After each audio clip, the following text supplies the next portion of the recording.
Richard Coleman était le genre d'homme dont on murmurait le nom à son passage. À Londres comme à Surrey, son nom avait du poids. Il avait bâti sa fortune grâce à l'immobilier, aux investissements et à un travail acharné. Il n'était pas né riche, il avait gagné chaque livre sterling par lui-même. À 58 ans, il vivait dans une vaste propriété à Surrey, une demeure entourée de jardins si étendue qu'il fallait près de 10 minutes pour en faire le tour à pied. Il possédait également plusieurs propriétés en Angleterre et à New York. Toujours vêtu de costumes sur mesure, conduisant des voitures de collection, il recevait régulièrement des invités de marque. Vu de l'extérieur, Richard Coleman semblait avoir tout. Mais ce que les gens enviaient le plus, ce n'était pas sa richesse. C'était son mariage. Après avoir perdu sa première femme des années auparavant, Richard s'était remarié. Sa nouvelle épouse, Claire Matthews, avait 35 ans. Jeune, belle, elle semblait, de l'extérieur, l'adorer. Lors des réceptions, elle parlait doucement, restait accrochée à son bras et donnait l'image d'une épouse dévouée. Ses amis disaient que Richard avait eu de la chance d'avoir retrouvé l'amour. Richard le croyait aussi. Lui qui pensait ne plus jamais aimer, voyait en Claire un miracle. Elle rendait son foyer vivant, le remplissait de rire, et insistait pour lui préparer elle-même ses repas, refusant de laisser tout le travail au personnel. Une femme doit prendre soin de son mari, disait-elle en souriant. Il lui faisait confiance. Il la chérissait. Il se croyait en sécurité dans ses bras. Mais 2 mois seulement après leur mariage, quelque chose commença à changer. Avant de poursuivre, dites-nous d'où vous regardez ce genre d'histoire. Si vous aimez ces récits, abonnez-vous à la chaîne, aimez et partagez cette vidéo, et laissez un commentaire pour nous dire ce que vous pensez de l'histoire du jour. Revenons maintenant au récit.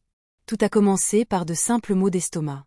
Puis vinrent les nausées, les vertiges, et une faiblesse si forte qu'il ne parvenait même plus à sortir du lit certains matins. Les médecins lui firent passer des examens, mais les résultats restaient toujours peu concluants. Ils lui dirent que cela pouvait être lié au stress, à son âge, ou à un problème mineur.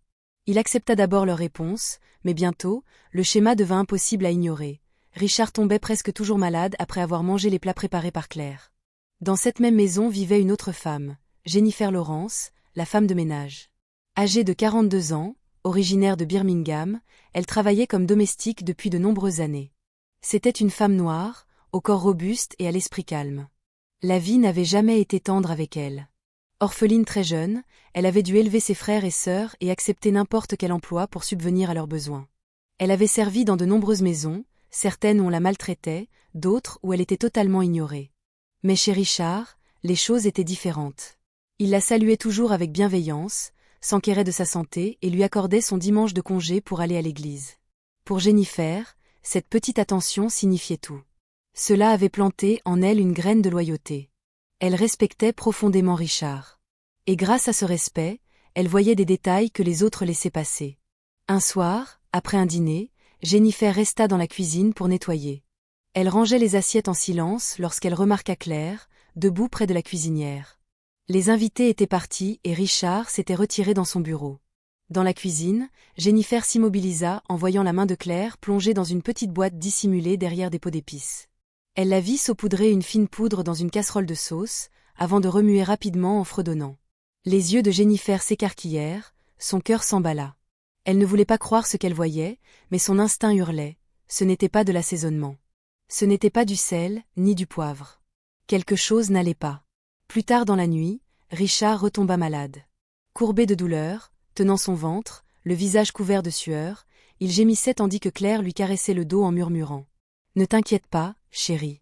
Tout ira bien. » De l'embrasure de la porte, Jennifer observait, glacée, incapable d'effacer de son esprit l'image de la poudre. Le lendemain matin, elle prit une décision qui allait changer sa vie. Elle sortit son vieux smartphone. Rien de luxueux, mais il avait une caméra et un enregistreur. La fois suivante où Claire entra dans la cuisine, Jennifer se cacha dans un coin et appuya sur enregistrer. Son cœur battait à tout rompre tandis qu'elle filmait Claire saupoudrant à nouveau la mystérieuse poudre dans le plat destiné à Richard. Ce soir-là, dans sa petite chambre, Jennifer revit la vidéo, les mains tremblantes. La preuve était claire. Pourtant, elle savait qu'il lui en faudrait plus. Elle ne voulait pas que quiconque puisse douter d'elle. Quelques jours plus tard, elle surprit Claire au téléphone dans le couloir. Jennifer appuya discrètement sur « Enregistrer ». Cette fois, elle capta des paroles glaçantes. « Bientôt, Richard sera parti », dit Claire en riant doucement. « Tous ses biens, toute sa fortune, Tout sera à moi. Tu verras. Je vivrai enfin la vie que je mérite. Le rire cruel de Claire fit se retourner l'estomac de Jennifer. Elle sut qu'elle n'avait plus le choix, elle devait tout révéler à Richard. Le lendemain, elle attendit qu'il soit seul dans son bureau. Richard paraissait plus faible que jamais, le visage pâle, les yeux fatigués. Jennifer se présenta, le téléphone serré dans ses mains tremblantes. « Monsieur, dit-elle d'une voix douce, j'ai quelque chose à vous montrer. Ne m'ignorez pas, je vous en supplie. » Surpris, Richard leva les yeux. « Qu'y a-t-il, Jennifer ?» Elle lui tendit son téléphone. « Regardez ça. » Richard appuya sur lecture. Ses sourcils se froncèrent en voyant Claire dans la cuisine, ajoutant de la poudre à son repas. Ses lèvres s'entr'ouvrirent d'incrédulité. « Quoi? Qu'est-ce que c'est? »« Monsieur, c'est réel, » répondit Jennifer, la voix brisée. « Je l'ai vu de mes propres yeux. Elle vous fait du mal. » Richard secoua la tête, le regard dur. « Non. Claire m'aime. Elle ne ferait jamais ça. »« S'il vous plaît, » murmura Jennifer. « Écoutez aussi ceci. » Elle lança l'enregistrement. La voix de Claire envahit le bureau, froide, cruelle, complotant sa mort. Mais l'amour peut aveugler même les plus sages. Richard claqua le téléphone d'un geste sec, le visage fermé. « Jennifer, arrête ces bêtises. Tu essaies de me monter contre ma femme. Tu es jalouse d'elle. » Le cœur de Jennifer se brisa. Les larmes lui montèrent aux yeux. « Je le jure sur ma vie. Je veux seulement vous sauver. » Avant qu'il ne puisse répondre, la porte s'ouvrit. Claire entra dans le bureau.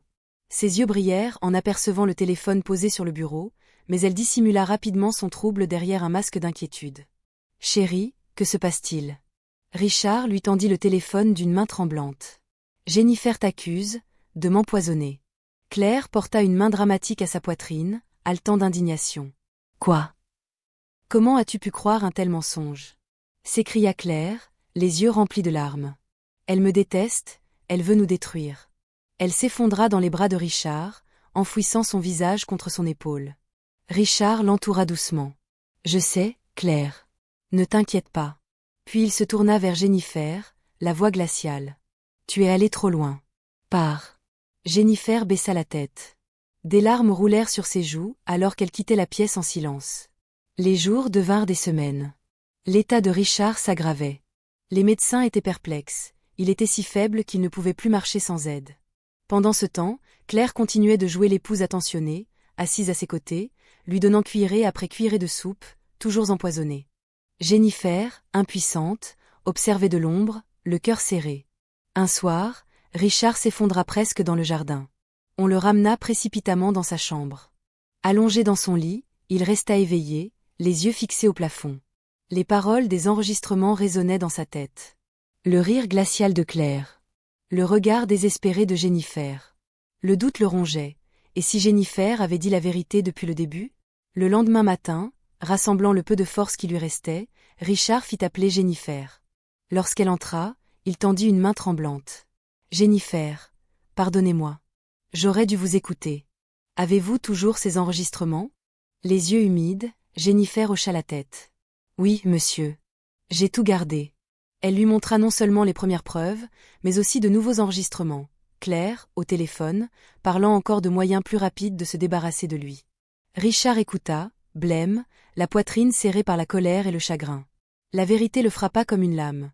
La femme qu'il aimait, à qui il avait confié son cœur, l'empoisonnait lentement pour sa fortune. Avec l'aide de Jennifer, il alerta discrètement la police. Les agents écoutèrent les preuves. C'était indéniable.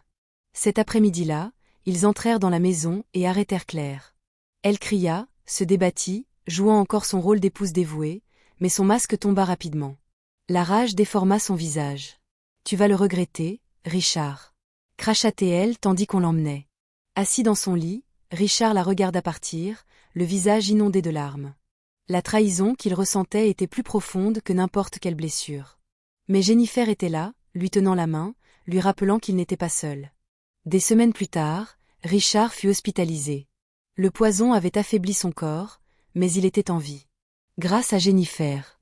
Elle ne l'abandonna jamais, l'encourageant, priant pour lui, l'aidant à retrouver des forces. De retour chez lui, la maison semblait différente. Plus calme. Plus vide. Mais aussi débarrassée des mensonges. Richard demanda le divorce, déterminé à couper tout lien avec Claire. Un soir, assis dans son bureau, il leva les yeux vers Jennifer. « Tu m'as sauvé la vie », dit-il doucement. « Je ne t'ai pas cru, et pourtant tu n'as jamais abandonné. Tu as défendu la vérité, même quand cela t'a coûté. » Jennifer sourit faiblement. « Monsieur, j'ai seulement fait ce qui était juste. Parfois, la vérité blesse, mais elle sauve. » Richard hocha la tête, les yeux pleins de gratitude. Il comprit alors que la plus grande richesse n'était ni sa maison, ni ses voitures, ni son argent. C'était la vie elle-même.